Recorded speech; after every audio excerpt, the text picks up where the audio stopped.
Alright, fellas. So today I was thinking about the moments that I've had on my skateboard, the good moments and the maybe not so good moments.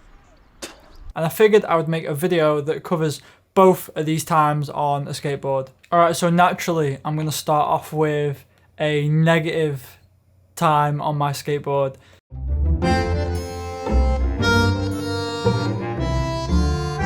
So this was actually last year. It was one of the first YouTube videos that I made on my channel. And to give a little bit of a backstory to it, so basically I had the idea in my head that I would go skateboarding at 5 AM, 5 in the morning, and travel around Blackpool and go to a few different street spots. The only other thing about this is that, so prior to filming this video, I really hadn't skated for probably 4 or 5 months properly, so I was very rusty, and I was going out at 5 AM, so I was super tired. The combination of not being too comfortable on my board and being really tired was always going to result in something bad, which it did. This is the first of one of the worst moments on my skateboard.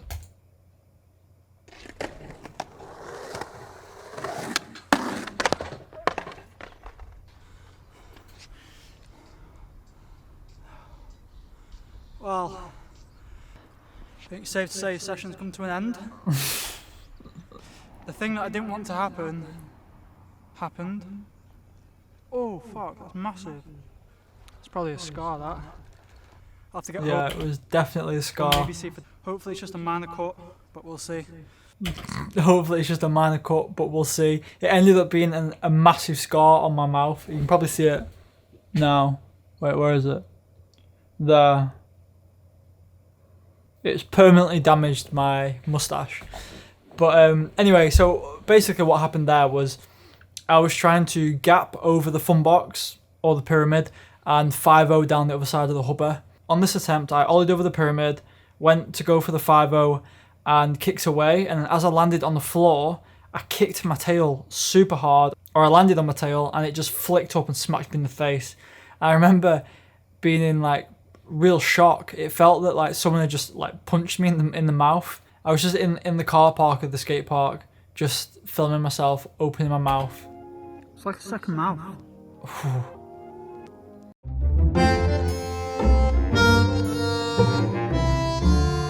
This is a little bit different, so it's not a specific trick or anything, but basically the first time I ever entered a skate competition was in 2008. I entered this competition at my local park, the one where I actually hit my face. And again, this is, 12, 13 years ago or something. I was a lot younger. I ended up coming second place. And I remember there being like a lot of people watching this competition, and it really terrified me. None of the tricks that I did in my line were great. I didn't do anything special to get second place, but I think I was just very consistent. I don't think I bailed a single trick in the line. I can't remember. I've not watched this for a while, but yeah, the quality is absolutely terrible. So hopefully you can still make out, me skating, but I'll play it.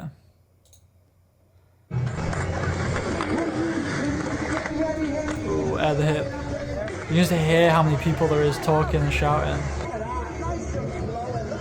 Commentators,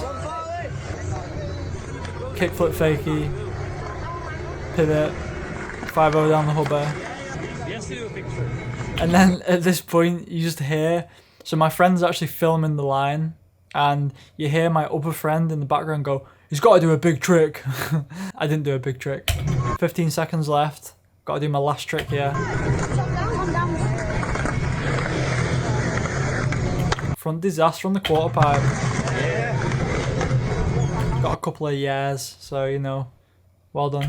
When obviously I finished my line and things, I didn't expect to even get in the top 3 or whatever. I just assumed I'd get maybe in the top 10, but on the lower end. I think there was about 20 skaters that entered this, and all of them pretty good skaters at the time. Yeah, so and when I got called out for second place, I remember just being like, whoa. It was a really cool moment for me. It gave me a lot of confidence, I think, too. I think first place ended up getting a deck, which I remember being a bit jealous of. In second place, I got like a backpack and a t-shirt. Like I really wanted the deck, but I can't complain. It was free stuff, so.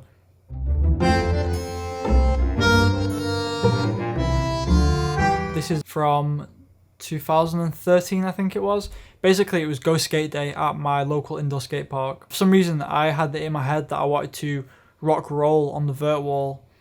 And keep in mind at this point, you know, the biggest thing I'd ever rock rolled is probably just like a 4 or 5 foot quarter pipe, nothing big at all. This vert wall is, I'm assuming, maybe 11, 12 foot. And there's a lot of vert on this vert wall. It doesn't skimp on vert at all. It is pretty hefty.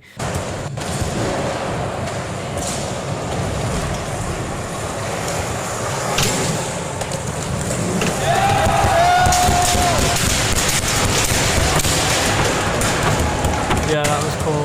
I think the best part about this is obviously the rock roll for me was really cool, and I remember being excited that, you know, I had done it. But I feel like this is probably the first time, I think, where I had done a trick and everyone around me in the room had kind of stopped what they were doing and were watching my attempts. And then obviously when I landed it, everyone was cheering and like slamming the board on the floor. And obviously that kind of support is really cool.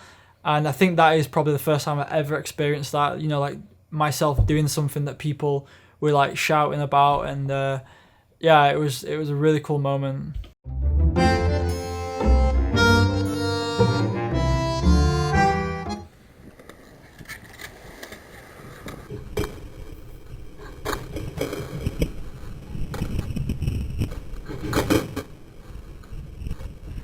Basically, I was about 14 maybe. At this point, you know, I couldn't tray flip. I couldn't do that many flip tricks. I could kick flip, heel flip, things like that. I couldn't actually really spin a tray flip. So I remember this session, I figured I would try a tray flip off the side of the box. And I think that when I was trying the tray flip, I was basically overspinning the board. So I figured, all right, I'll try a 360 double flip. You know, I did it pretty quickly. And for someone who can't actually tray flip and then landing a 360 double flip off the side of a ramp or a fun box, I was bloody stoked. When this got uploaded to YouTube, you know, this was pretty early days on YouTube, 2007, and it hit about 15,000 views pretty early on. And I don't know, you know, at the time what was classed as like viral in terms of views, but I remember getting the 15,000 views and being like, whoa, my video was just like blown up. All the comments on this are just absolutely crazy. He put, you obviously don't skate. A double varial is a double kickflip shove it. A double tray is a double kickflip free. I don't know. I called it basically a double tray. It's not a double tray, it's a 360 double flip. But at the time, I didn't know that, so I called it a double tray. Some guy, are you kidding me? If you don't know what a 360 double flip, don't post. Yeah, I was getting a lot of abuse from people on the internet at this point because I named it a double tray.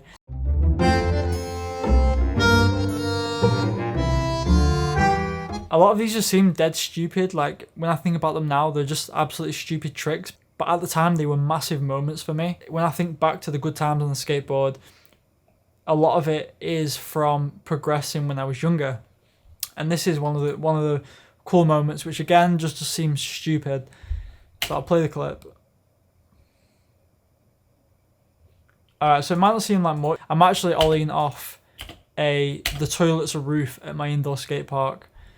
And, you know, why this was kind of special was that it was the highest thing you could ollie off at the skate park. Ollieing off that toilet roof was kind of like something that a lot of people wanted to do. And if you'd done it, you were in that group of skaters that had, you know, successfully ollied off the biggest thing at the skate park.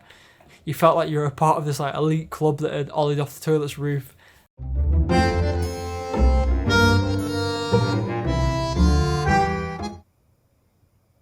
Slow motion, because we need super slow motion. Yo, look at that. So yeah, I board slid my local indoor park 7-set handrail. Where I'm from, none of the skate parks really had handrails. This was the first handrail I'd ever really encountered.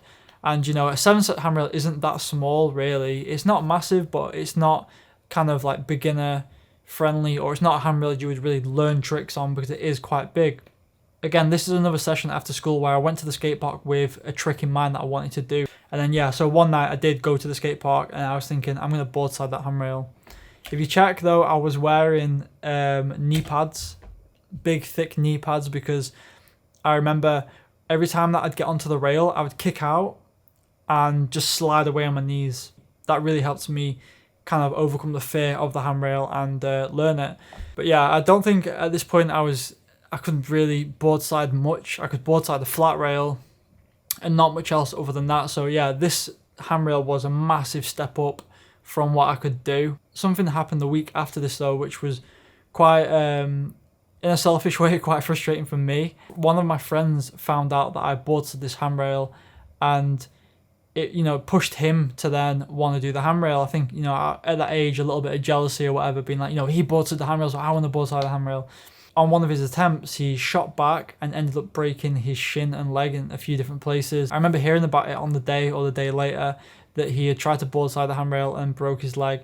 And then after that, after I heard that, I just never tried that handrail ever again. And to this day now, I've never touched that handrail again since. I'd like to go back and boardside that handrail, but honestly, like, I think it put me off back then, and it still puts me off now just hearing that. Yeah, in like a selfish way, it really put a downer on the new trick that I'd learned. That's my favourite moments that I've covered. Again, a lot of them are not that great in terms of the actual tricks that I do, but they are all memories that will stick with me through the rest of my life. But that's it for today. Hope you enjoyed the video. See you in the next one.